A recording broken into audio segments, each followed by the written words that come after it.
feel like there's this kind of battle between leaders today and employees. There's a discomfort and there's a friction. And the question that I was asking myself is, what qualities do these new leaders have that might help them lead better and change work from a place that's uncomfortable, that causes burnout, where there's friction, to a place that people are actually happy to go to, because there's a sense that work isn't really working.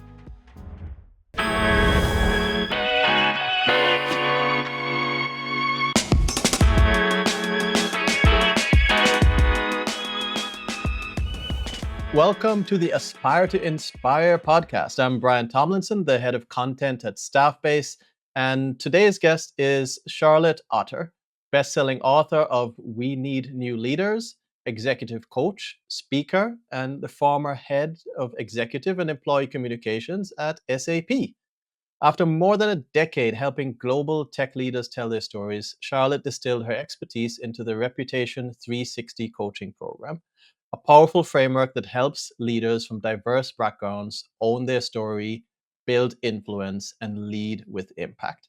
In this episode, we're going to explore why leadership needs a refresh and how reputation shapes influence, and why Charlotte believes outsiders often make the best leaders. Charlotte, welcome to the show. Oh, Brian, thank you so much for having me on. It's a pleasure to be here. Absolutely happy to have you. Let's jump right in. So, you open your book saying that we are in a leadership crisis. Tell me a little bit about that. What does that mean to you?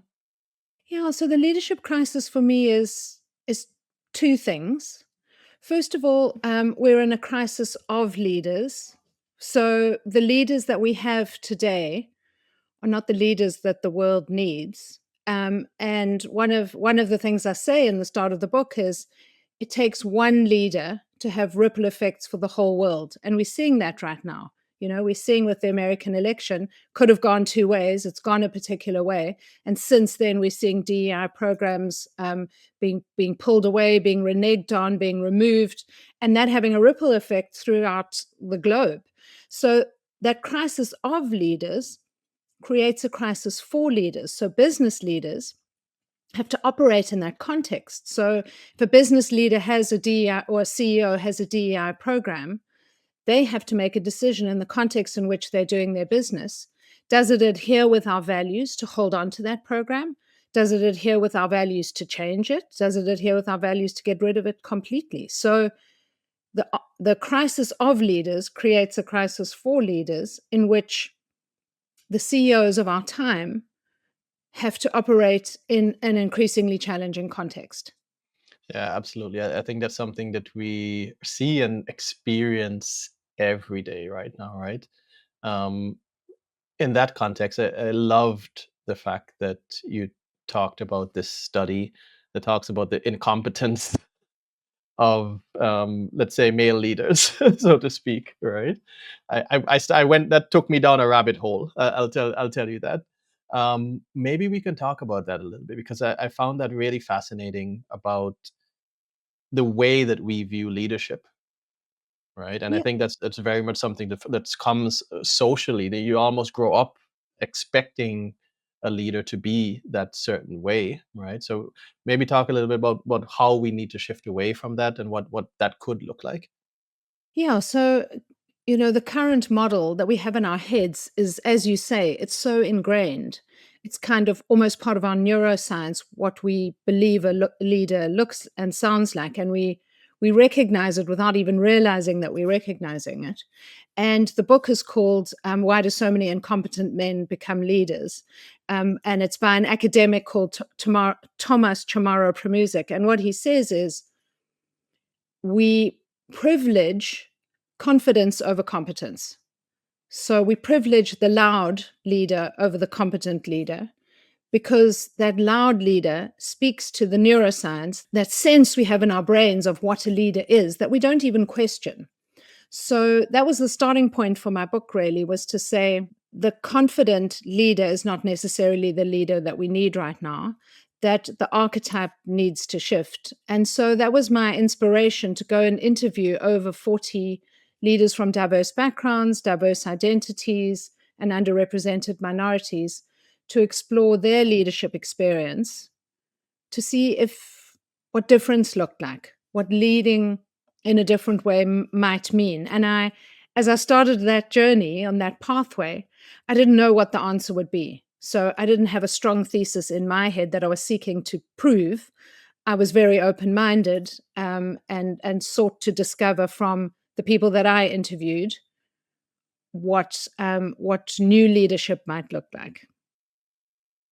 I mean, it's really spoke to me actually, right? Because I remember probably around 10, 12 years ago, someone saying to me that, particularly when I moved to Germany, right? They said, your style doesn't fit to the German work culture, and that really spoke to me because it's like, okay, what does that mean? Because I can't change who I am. I want to be who I am, and lead the way I think that we should lead, right? So I'm curious. Tell me a little bit about what direction that took for you then, right? Because I believe that will help so many people, especially the quiet leaders out there, right? Really feel seen. Yes, for sure. And my experience was quite similar to yours. So leadership came to me quite late being in my mid 40s, and I felt like an outsider in the environment I was in. I was a creative in tech. I was a South African in Germany, and I did feel like an outsider. I also discovered during COVID that I was an introvert, something that I didn't know about. So, a lot of people say extroverts make the best leaders. Well, I think that introverts have a depth that is maybe sometimes unrecognized. Yeah. So the process really was, when I was interviewing other leaders, was to try and identify the qualities and the experiences that help people lead well, particularly if we go back to context, in an environment where we have a burnout epidemic, we have leaders trying to mandate a return to office after employees proving extremely successfully that they could be more than productive when working from home.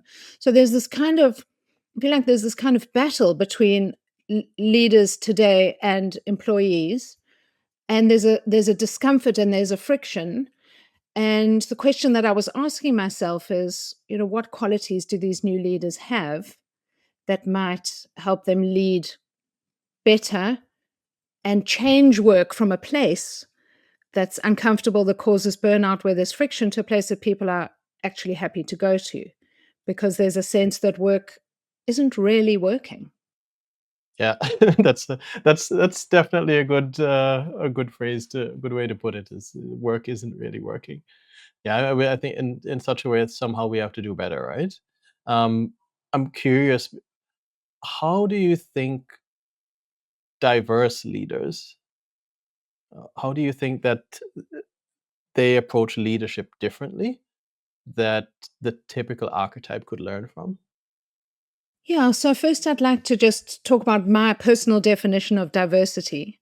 So, for me, it's not only about race and gender. So I interviewed leaders who are neurodiverse, leaders who have some sort of physical diversity, leaders who are diverse in age, leaders who are leading with menopause, as I did. I was in perimenopause when I became a leader, leaders who are leading with autoimmune diseases, leaders who are LGBTQIA. So extremely broad. And the commonalities that I found were that because leaders of diverse identities, backgrounds, and underrepresented minorities have experienced obstacles in their lives, those obstacles have made them go on some form of a journey of personal self knowledge, understanding themselves really, really well. And that self knowledge and those obstacles give them empathy with others. If you are a leader and doors have always opened for you, you're of the leadership norm or the leadership archetype, and doors have just swung open for you your entire life, you learn to think it's because of your own brilliance. You learn to think that the meritocracy is just pushing me to the top of the pile automatically because I'm just so naturally brilliant. But what I learned was that the obstacles and the challenges that leaders from diverse backgrounds have tend to make them more thoughtful, more empathetic, and generally more inspiring leaders. I can see how that works. It's something that sometimes culturally is within you, but also if you have to fight your way through, you can appreciate that as well, right? And like you said, it gives you that empathy that we need today, really, because when you have this crisis, so to speak, it's something that you have to have empathy for, right? Because everywhere you feel like things are being are diverging, right? And of course, then you need to be able to take care of people on both sides.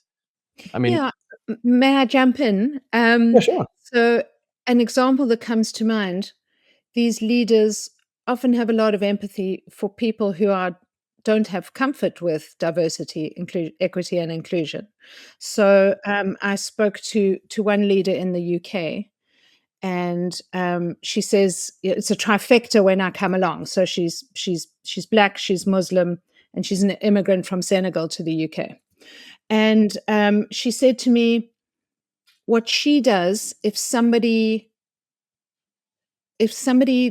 enacts a microaggression at work, and she said it's usually through ignorance. People aren't necessarily setting out to hurt somebody else. It's usually through ignorance. What she does, because of her empathy, because of her struggles, she doesn't shame that person. She doesn't call them out in front of the team. She doesn't even like make a surprised look on her face. But after the meeting, or she takes some private time with that person one on one and just asks very gentle questions. Why did you say that? What experience have you had in your life that makes you think that? Here's my experience. This is why words like that hurt me or people who look like me. And through her empathy, she's able to change the culture of her own organization. And I thought that was such a beautiful example of living empathy out loud and doing it in a gentle way so you can bring to change culture and bring everybody along. Yeah, I agree with that because aggression doesn't help, No. right? And if we want to bring people with us, a hug goes a lot a lot longer way than a fist, right? And I really liked like that example just in terms of being able to bring people closer for them to understand, because I always grew up and figured, like what happens if you have somebody who grew up in a jungle, right? Just it's very extreme, but they may not have the same perspective on the world as you do, right? And the only way to be able to see eye to eye is through conversation, right? And also not without aggression, just simply educating, right? So I really love that approach. Yeah, it's beautiful. It's truly lovely what she does. Maybe let's jump into something that you go deeper into in the book, right? And that's reputation. Like nowadays, you work one on one with emerging and established leaders with your Reputation 360 program. Could you maybe walk us through your approach and the skills that you help people to sharpen, right? And any traits that they need to enhance or soften to improve their leadership style and to improve and to start to build their reputation. Yeah, so my Reputation 360 program is based on my experience leading executive comms at SAP and also being an individual contributor. So during my time at SAP, I worked with, a dozen different leaders. And what I do now in the Reputation 360 is very similar to the early months when I started working with an executive. First of all, getting to know them. I did quite a lot of shadowing. I listened to their stories. I tried to find the places where they excelled in their communication so that we could work on those. I also tried to find the places where they needed help. So the Reputation 360 now is a program based on a deep set of interviews with the individual in person. And then I interview up to 10 people around them because what you say about yourself and what other people say about you may not be the same. And Yeah. my favorite example of this is a leader who had completely underestimated himself. So, the opposite problem, often leaders maybe overestimate their talents and abilities, but this leader had underestimated himself. He is the CEO of a business in Kenya. It's an ethical carbon credits company. The board had fallen out with the CEO and founder and thrown him out. So the CFO replaced the founder and CEO and he became CEO. That founder was a huge personality. Often with founders, the founder's narrative and the business narrative are intertwined. So the CFO had a huge challenge in replacing this really big ebullient personality. And also, he was a backroom guy. He just wasn't comfortable with being, front. And he was even doing things like sending his head of comms into media interviews instead of himself. And the board said, this has to stop. You need to talk to Charlotte. And by going through the Reputation 360 program with him, I was able to show him that the people around him saw him as an innovator, not just in the business, but for their industry. So at the time I worked with him, he had 300 followers on LinkedIn and was very shy. He now has over 10,000 followers and is regarded as a thought leader in his industry because the people he trusted had said to him, you're an innovator, and if you're not speaking out, if you're not sharing your experience and your expertise, you're doing a disservice to our entire industry. And when he saw that, there was a click in his brain. And Yeah. he now owns his reputation. He manages it. He speaks to the media. He writes beautifully. And it's been such a satisfying process for me to see that evolution. Because at some point I drop off. I don't stay on and ghostwrite. I drop off, and he is now fully empowered. And as a coach, it's a huge sense of satisfaction for me. I think you also asked about what things people should soften and what they should enhance. Mm.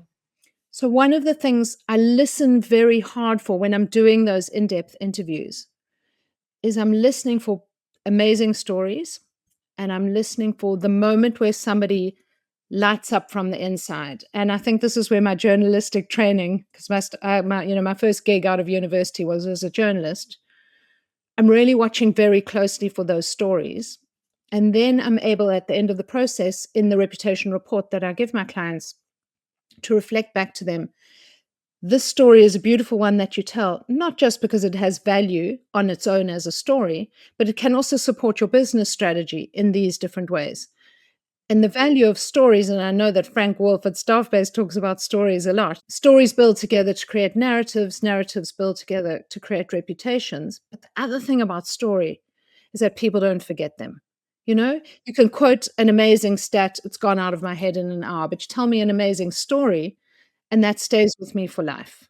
So I really do encourage my clients to to really flex on telling stories, and I think I help by ensuring that they see that their stories have validity, because people sometimes say to me, oh, but who wants to know, that I could ski on black slopes when I was 7?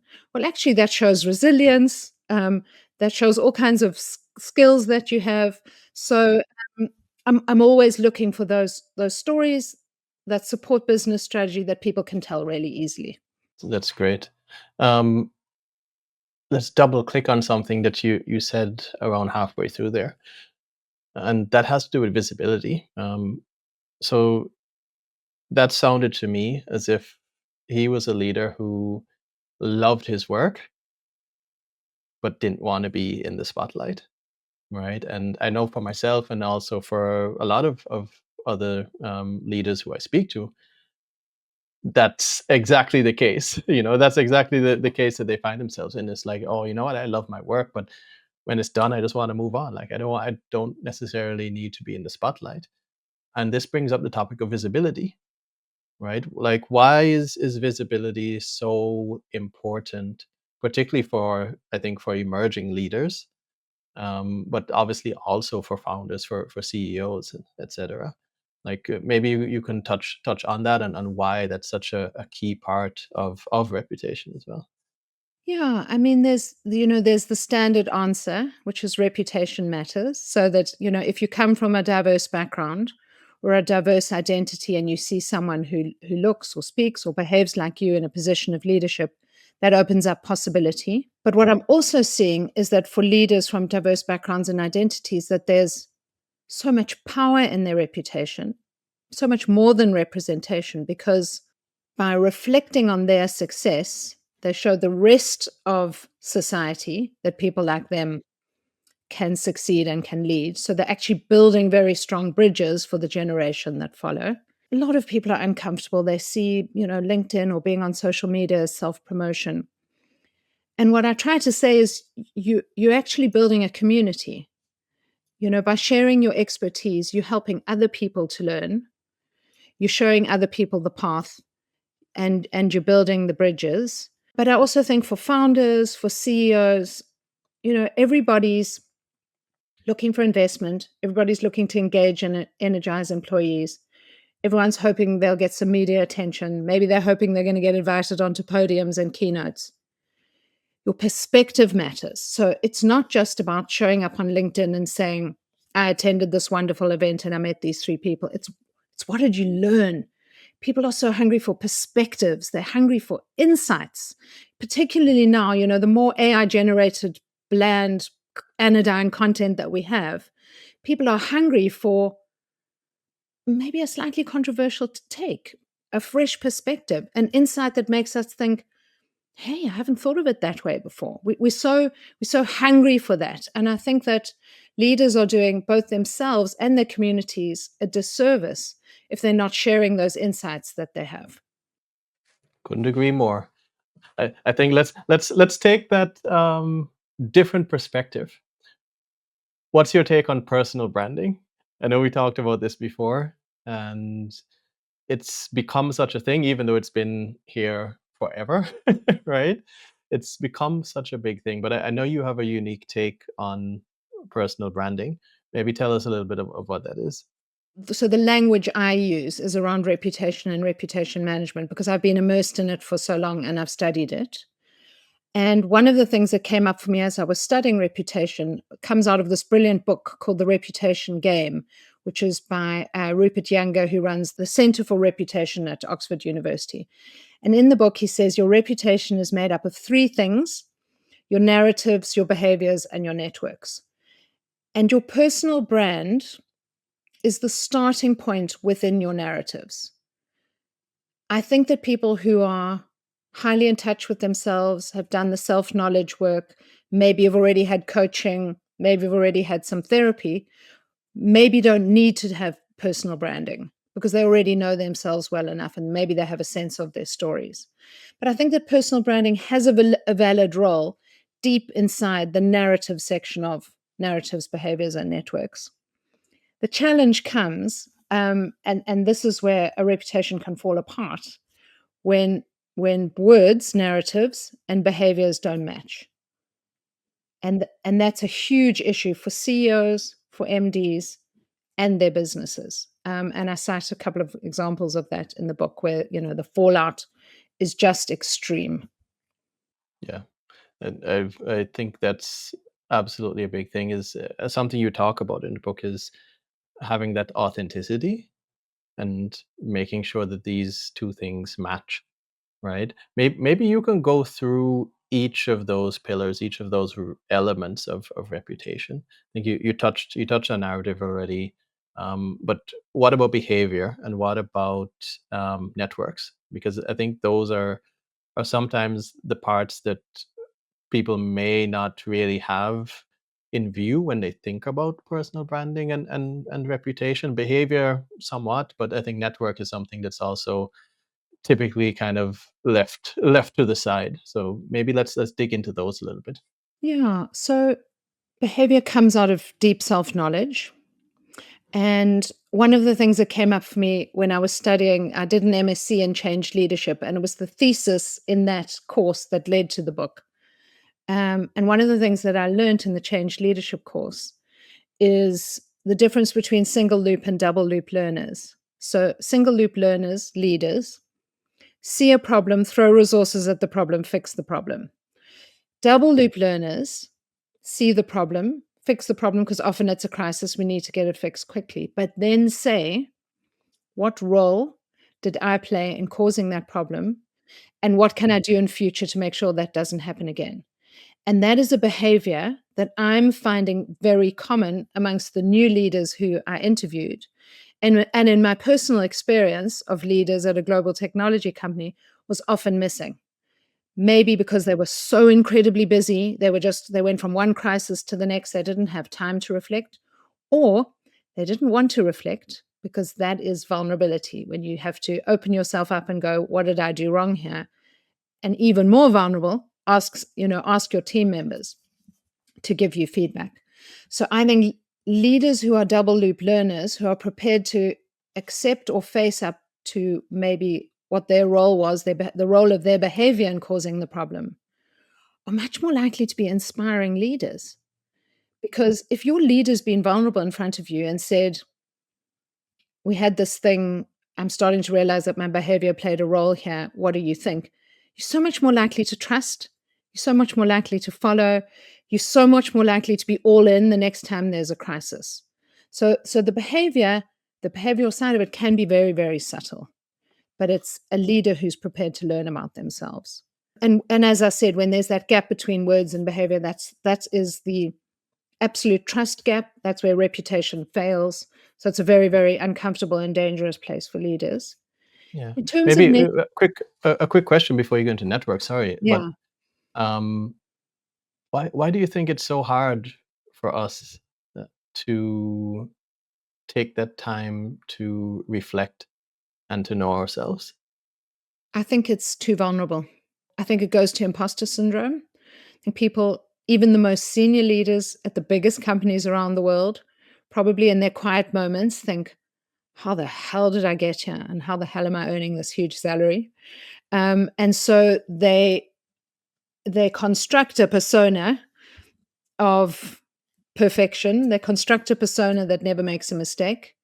And it's just incredibly vulnerable and incredibly threatening to that persona to admit that there's a crack.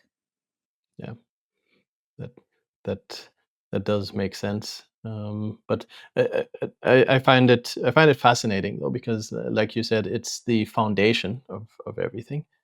You know, if and I know we'll go on to networks now, but if we look at and this is what I really love about your perspective, right, is that knowing yourself and the self knowledge, the self awareness is foundational to everything else, right? Because, like you said, once you know who you are, you're comfortable in even making decisions that might not be popular, right? Because you know that, hey, you know what, these align with my values, right? So I think that's really brilliant for that to be such the foundation. But so I just wanted to double click on that, given the fact that it's something that a lot of leaders don't do, and a lot of times they play it off that I don't have time, right? And like you said, it's such a foundational element of who you are as a person, who you are as a leader, and ultimately, if you're a founder, who your company is, right? So it's really crucial that leaders take that time to do that, to figure that out. On to networks then. Tell us Yeah. about networks and how networks play then a part in building that reputation. Yeah. So, your reputation is what people say about you when you're not in the room. And your integrity is how you behave when nobody else is in the room. And I really think that reputation and integrity are incredibly close. And so is trust, actually, the third element. So you can't control what people say about you. You can influence it. So you influence it by making sure that your words and your behaviors match, that you act according to your values, but you also influence it by showing up. So it goes back to having those interesting perspectives, having those insights, and sharing them. I think about CEOs who's sitting on a wealth of 30, 35 years experience and go, oh no, I hate self-promotion. Don't put me on social media. But imagine the lessons that emerging leaders could be learning from those people if they did a weekly video and talked about some things that went wrong and what they learned from that. Just that generosity of sharing experience really can help in networks. So networks are social media, obviously, but also, it can also be your personal networks, your family, your friends, your alumni associations, your industry bodies. And it's what people say about you when you're not around, or how people are prepared to show up for you when there is a crisis. And this goes to something in Frank's book, The Narrative Age, which I found incredible, which is this idea of the narrative moat. So Frank says you tell stories to build narratives, and narratives build your strategy, and those build your reputation. The more stories you tell about yourself and your business, the more narratives that you create, you build a moat of trust and you build a moat of protection, so that when crisis hits, your network already know you and trust you. So if you're a CEO that nobody's ever heard of and something terrible happens, a crisis hits in your company, how do people know they should trust you? How do people know who you are when you turn up and go, "Oh, sorry, that shouldn't have happened. Really sorry that, those milk products went out when they shouldn't have." But if people already know who you are, they understand your values, they've heard your stories, they believe in you, when you turn up to apologize when crisis hits, because it always hits in business, there's no business that's in, you know, doesn't experience crisis, Yeah. people are more likely to trust you. Yeah, absolutely. Yes. And I think that trust, that underlining of trust is the big part, right? So creating that moat, like you said, that area of protection, it truly is critical, right? So Yeah, it really is. And one of my CEO interviewees said it in a different way to Frank. He said he works on his reputation between 5 and 6 hours a week. And this is a busy human being running a huge business. And he said he does it because it's vitamins, not aspirin. He is building a healthy immune system. He's building a system of trust in his different audiences. And so that he doesn't need to rely on aspirin when the crisis hits. yeah, it's proactive, right? Like Yes. when I read that part of the book, I was like, oh, I need to share this with our, because we build up like a thought leadership program, right? And the hardest thing about any thought leadership program is actually getting people to be active, Yes.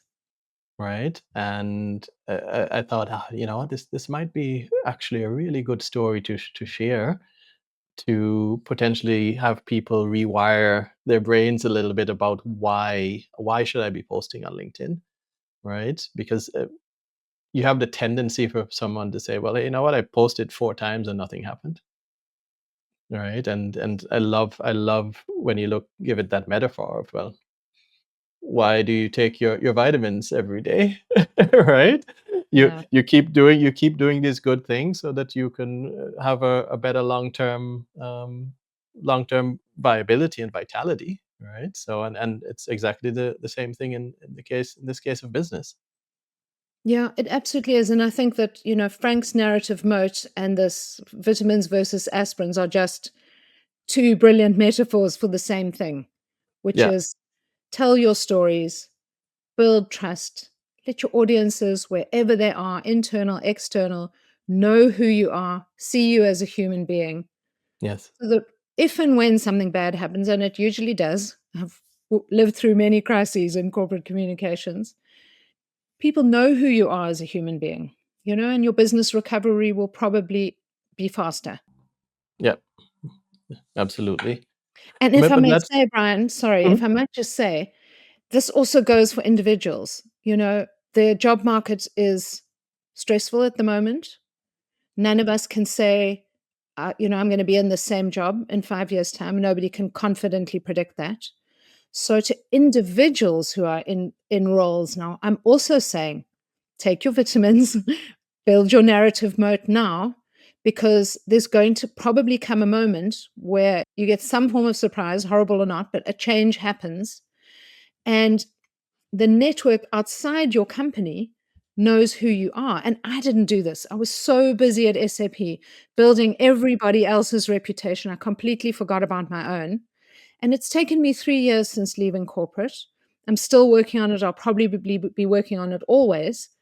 But I've had to completely build a network. I've had to completely tell my stories, and I've had to show up in a trusted way and, behaviorally in a consistent way so that people see who I am. And it's been really hard work. And I sometimes look back on, my time as a leader and think, why weren't I joining professional organizations? Why wasn't I posting more on LinkedIn and talking about my experience? Yes, time was an issue, but actually it was an investment in myself that I wasn't making. I totally agree with you. I've a couple of years ago, before I joined Staffbase, I found myself in that position, and that regret was evident. That I'd spent years before. I'd spent so much time like really being active, and then there came this time where it's like, oh, it's too busy. I think kids, the pandemic, work, there was so many excuses why I wasn't as active in building that network, staying active. And when the time came, or time of crisis, as we would say in your career, it was like, oh, whoops, I guess I need to do that again, Yeah. right? So I absolutely love that piece of advice. Maybe let's make that our next question. How do you go about building a reputation? What are the steps someone should take? And this could be an emerging leader, this could be a CEO. If you could just quickly break it down, what are the steps to building out an incredible reputation? Yeah, I think if we work backwards, we'll start with the network. So find your professional associations, show up in your alumni organizations, connect with people, and connect not to get something, connect to give something or connect to understand. And connecting to understand what was what I did for my first 18 months out of corporate. I just found interesting people on LinkedIn who I thought had an interesting perspective or an insight. And I just said to them, I'd love to learn more about what you do. So connect to understand, not to get something. I think a lot of people leave corporate, set themselves up as a consultant, and then they're like, no, I want to sell you my services. And I completely avoided doing that. So work hard on the networks, tell your stories. I'm still fighting with this. I struggle to be vulnerable out in the world. I mean, I'm an old school blogger from the WordPress days. I used to blog about my children, and then I kind of thought, oh, I'm uncomfortable with this. So there's always a tension for all of us about how much do we say, how much don't we say, how opinionated are we not? But I would say pick 3 topics that you're fascinated by and build your stories around those. So for me, it's leadership, it's reputation, and it's great communication. So kind of pick 3 topics where you're comfortable, find the other thought leaders in those topics, Yeah, show up as a human on their posts. That's another form of giving. Don't just broadcast, don't just spray and pray, connect with other human beings. And one of the things I say to my clients who are just starting out on social media and feel nervous about it, I say for the first 3 months, just comment, yep, just practice engaging, because the LinkedIn algorithm loves connection. And if somebody has made the effort to write a great post and there's something in that post that makes your brain go, hey, that was interesting, take 2 minutes to tell the person what you liked about their post. And then I say to my clients, take notes, because if you've written a comment that's 5 lines long, you obviously care about that. So take a note. That's a post for you in the future. So just show up as a human and connect. And then as you're doing that connecting, where your passions lie will start to become obvious to you if they aren't already.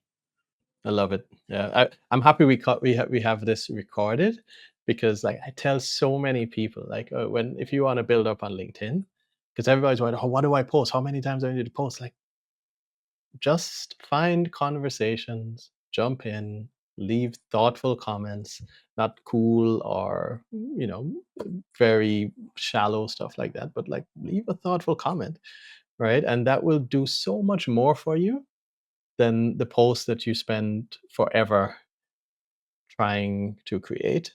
And just like you said, it also creates content for you on the back end, because those same posts, if resonates with people, then it might work as a post, right? So I'm so happy that you got that out, and we have it recorded. Everybody can be able to listen to that. So that's I love that it's such a step by step. Yeah, and Brian, you're helping others when you do that. Yes. And that's the inspiration for me. I mean, that, a lot of my work on social media is about building a community. And if somebody's taken the effort to write a really beautiful post and there's something in there that's a light bulb for me, I make sure to tell them. And LinkedIn is now starting to give you impressions on your own comments, so you In the can comments, actually yeah, see which of your comments are landing, which is also really useful feedback. it's a sign, right? Yeah. I think that's was such a perfect sign to be able to see. Oh, maybe that might be important, right? If LinkedIn actually takes the time to show that to me, that must be a key indicator, right? Yeah. Yes, for sure. Um, I think maybe let's just as we look to wind up, let's touch on your years of expertise in comms. Given that we are in this leadership crisis and how key communicators are within an organization, like what do you think is the best way for comms to prove their value and the impact that they have on the organization? Because we know, I think, being communicators, we know how crucial these roles are in delivering business impact. But traditionally, it hasn't been easy to measure it, so it's not as easy as marketing to say, "Oh, here are the numbers." Um, what do you think are some of the ways that communicators can do a better job of proving their value and their impact to the organization? Yeah, I mean, it's the age-old question for communicators, isn't it? And one of the things I looked into in the thesis that led to the book was, how did the CEO and the head of comms create trust to manage and mitigate reputational risk? And the trust building qualities that the CEO has to embody and the CCO have to embody are actually completely different. But I'll focus on comms, seeing you asked. So crucially is competence at the job. You have to be able to prosecute the key parts of being a communicator. Another huge thing that came up in my interviews, and obviously also through my experience, is being courageous. So communicators manage their relationships with the C-suite extremely thoughtfully. That came up in my interviews. It's almost a form of emotional labor, which is why I say it's really important for that trust to be built, for the head of comms to report directly to the CEO. Because if they are reporting through another member of the C suite, then they're doing two sets of emotional labor, which is really onerous on comms. But having the courage to step up and say when you think something is a problem. Now, one of my interviewees said that he is the head of comms at a huge global tourist destination in Southern Africa, and he said he has to be extremely cautious about not crying wolf, because then he's going to be the guy that always shouts and screams and nobody takes him seriously. So Yeah. there has to be, and there is amongst communicators, incredible thoughtfulness when to flag something, and then having the courage to carry it through, and to always advise, remembering that the business pays your salary, not the CEO. So, what I also saw is when the CEO and the head of comms get too close, there's the threat of bias, because then you become invested in the human being and not in the business. So, I think it's really important to always remember the business pays your salary, not that individual. Yeah, you had a quote in the book that spoke exactly to that, that I really liked as well. That I believe this head of comms really said to the CEO. I don't remember the quote word for word, but basically, well, there's this separation of who you are and the business, and my job is to make the best decision and give the best advice for the business, right? So I found that really, really thoughtful. because a lot of times I think there's this pressure that comes, um, because you're theoretically you're kind of advising your boss, Yes. and when hierarchy is involved, that tends to put people in a position where they feel as if they can't be able to tell the truth, right? And I find that a very unique part of an organization that the communicator has, that you just have to be honest, Yeah, right? yeah, you Because do. it's crucial. Yeah, you do. And I think that same interviewee, he also said to me, said, I am the only, he was happened to be on the C-suite, but he said, I am the only person in the C-suite who is 100% responsible for reputation. So he is thinking of reputation every second of every working day. And so it's his responsibility, if he's prosecuting his job correctly, to be saying to the CEO or the other members of the C-suite, hey, this is reputational. You need to think about this before you action something. And so, it goes back to leadership. I think that really great communicators have deep values, they have deep self-knowledge, they have excellent business acumen, and they have incredible courage. I think that's a great way to end on this one, though. I can't think of a better description of what a new leader needs to have, the traits that a new leader needs to have. Like, I think you hit the nail on the head right there. So I think let's call it a day. Thank you so much, Charlotte, for joining us. Um, Really great having this conversation. I think a lot of communicators and leaders will get a ton out of this as well. Where can people find you? Thanks, Brian. It's been lovely chatting to you today. People can find me on charlotteotter.com. They can find me on Substack. I have a blog called Speech Bubbles. I also have a podcast called Speech Bubbles, or they can find me on LinkedIn. Amazing. And everyone definitely go pick up We Need New Leaders. Amazing read if you are a leader or a communicator. Definitely a must read. And thanks a lot. I'm Brian Tomlinson, and this has been the Aspire to Inspire podcast. Have a great one. Hey, if you're getting value from today's conversation, make sure you subscribe right now so you don't miss any future episodes of the Aspire to Inspire podcast.